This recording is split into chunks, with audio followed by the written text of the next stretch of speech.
Definitivamente, buenas tardes. Si hay algo que me fascina, algo que me gusta verdaderamente es hablar de fe y transmitir fe y poder hacer que las personas detonen una fe grande dentro de su ser. Fe, digamos que algunas personas hablan de fe, pero es una mera creencia. Vamos a ver qué es fe. Deseo iniciar hablando, por ejemplo, de la oración de fe. Hablando de fe, aunque un rezo musulmán parece que fuera fe, los musulmanes oran durante muchas horas, durante todo el día. Ellos practican también una especie de rosario, donde están diciendo, repitiendo sus credos y sus oraciones durante muchos días. Los budistas, las personas que creen en Buda, de la misma manera oran o rezan. Muchas personas católicas o cristianos piensan que la oración o el rezo debe de ser algo como repetitivo, aunque no lleve el ingrediente principal. Creo que el ingrediente principal, así como para una buena comida, debe de ser el hambre y también guisarla con amor. Pero sin esos dos ingredientes no tiene mucha razón de ser. Aquí estoy hablando de la fe.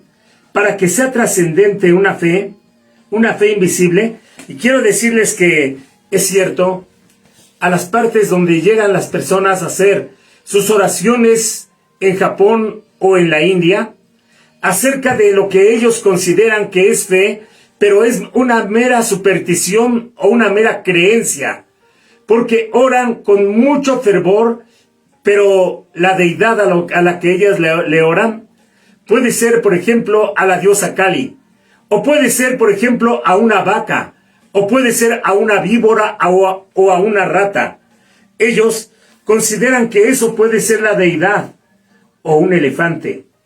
Por ejemplo, los budistas, las personas que creen en Buda, pueden acercarse a los lugares donde ellos llaman de adoración, donde existen verdaderas riquezas, donde existe así literalmente una estatua, lo que ellos llaman una imagen de Buda, que en ocasiones es 100% de oro, puro oro macizo, carísima, y llegan miles de personas, sino millones de personas, y suceden cosas naturales. En el terreno de lo natural, puede ser que una creencia pueda lograr lo que algunas personas llaman un milagro. Pero quiero decirte que la fe invisible es más allá que una mera superstición.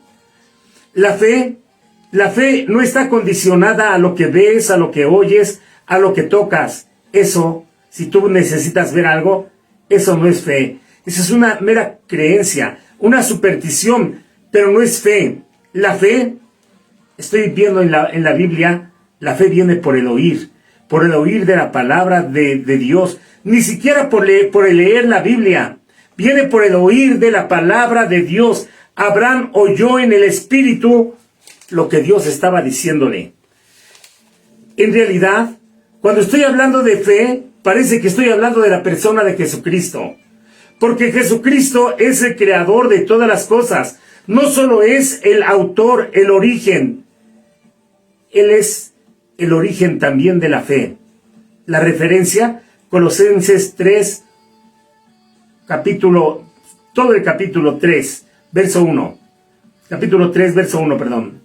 Con Cristo hemos resucitado, por lo cual busquemos las cosas de arriba, esto es, las que están en una gloria superior, más allá de la Vía Láctea, las cosas del cielo, donde está Cristo sentado al lado de la diestra de Dios, donde estamos con Él.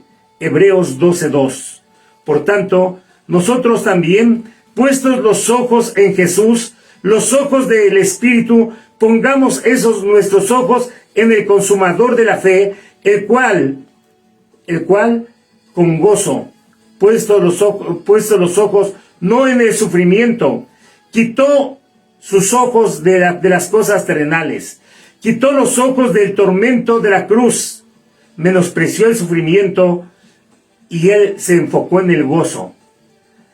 Cuando tú entiendes qué es quitar los ojos de la pena, del ego, de las cosas naturales y poner nuestros ojos en las cosas del cielo, definitivamente es tomar en menos el vituperio, el que lo estaban golpeando, porque él, mientras estaba yendo a la cruz del Calvario, él se estaba gozando de que yo iba a recibir bendición, de que su muerte iba a traer para mí un milagro, de que su resurrección iba a traer para mí la herencia consumada. Aún cuando entiendes las cosas que son del Espíritu, son cosas de verdad sobrenaturales. Puedo decirte que aún la ley dada por Dios desde la antigüedad, en tablas de piedra al pueblo de Israel, en el monte Sinaí, en Arabia, son cosas terrenales, aunque parezca muy celestial y aunque era en las tablas de piedra, escritas por el dedo de Dios, no era para los hijos de Dios, era para los esclavos.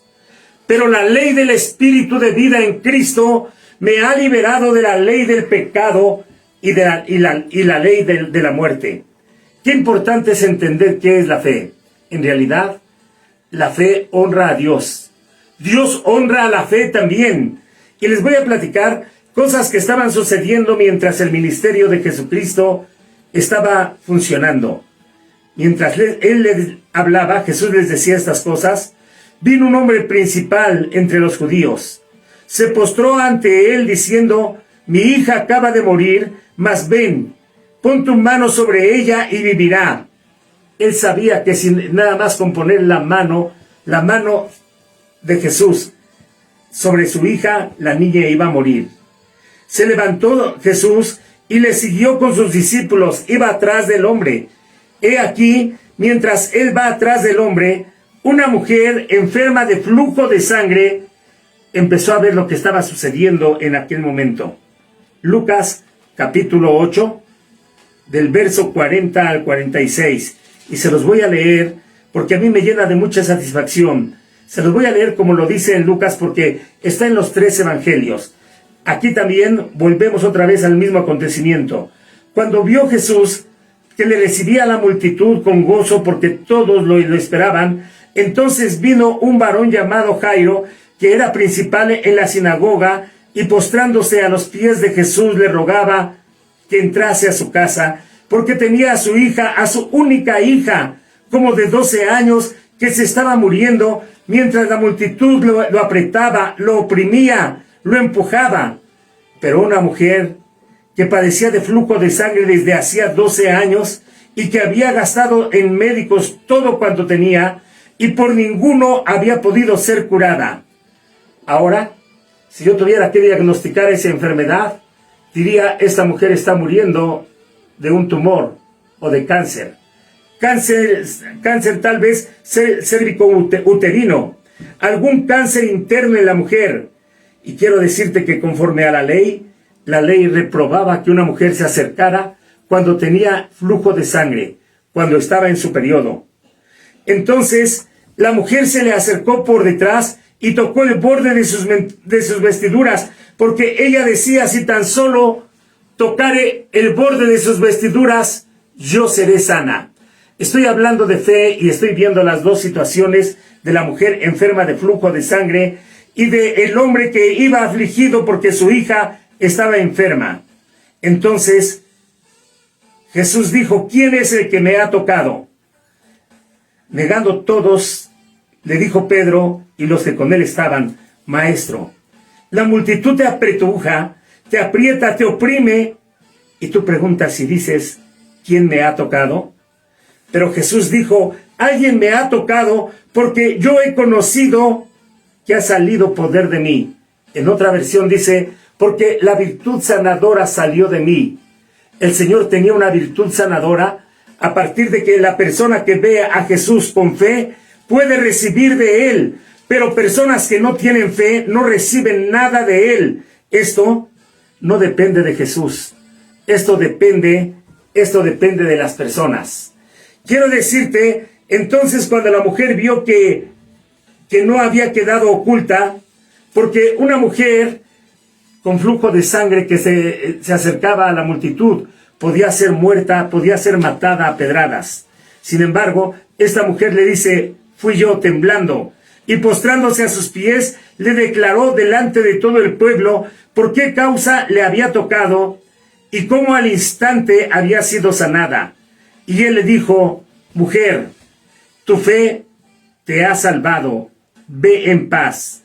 En otro pasaje de la Biblia, el Señor, así en Mateo, el Señor le dice, a ver si regresamos a Mateo, en el capítulo 21, el Señor le dice: ten ánimo, hija, tu fe te ha salvado. Solamente veo dos casos muy específicos en los que Jesús, que es el Padre Eterno también, no es que sean dos dioses. Jesús es el Hijo, sí, pero Él también es el creador de todas las cosas. Él es el que hizo los cielos y la tierra. Él es el Padre Eterno. En su nombre, llamará su nombre admirable, consejero, Dios fuerte, Padre Eterno. Nos revela que Jesús es el Padre Eterno. No son dos dioses. Pues el mismo Padre Eterno, Jesucristo, en la persona de Jesucristo, en esta ocasión, le dijo a la mujer: ten ánimo, hija, tu fe te ha salvado. Tu fe te ha salvado. ¿Cuál fe? La de la gente que estaba apretujando a Jesús, que no hallaba ningún beneficio, que solamente querían preguntarle, que muchos, como hasta la fecha, siguen a Jesús nada más por curiosidad. Siguen a Jesús, pero no con amor. Siguen a Jesús, pero nada más para ver en qué tropieza, o siguen o preguntan.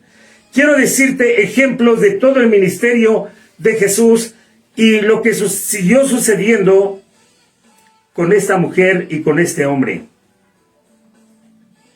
Cuando estábamos hablando acerca, ¿verdad?, acerca de lo que sucedió.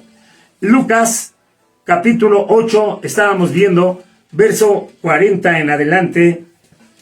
Después de que sucede esto, estaba hablando aún cuando vino uno de la casa del principal, de la sinagoga. Aquel hombre que le había rogado que fuera a su casa porque su hija estaba muy enferma. Y se acercó corriendo y dijo: tu hija ha muerto, ya no molestes al maestro más. Oyendo Jesús le respondió a este hombre llamado Jairo. Le dijo: no temas, Jairo, no temas, solamente cree y serás salva.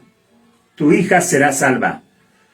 Siguió caminando Jesús hasta entrar a la casa de Jairo y no dejó entrar a nadie, sino sacó a todas las personas y solamente quedó Pedro, Juan, el padre y la madre de la niña, y lloraban todos y hacían grande lamentación.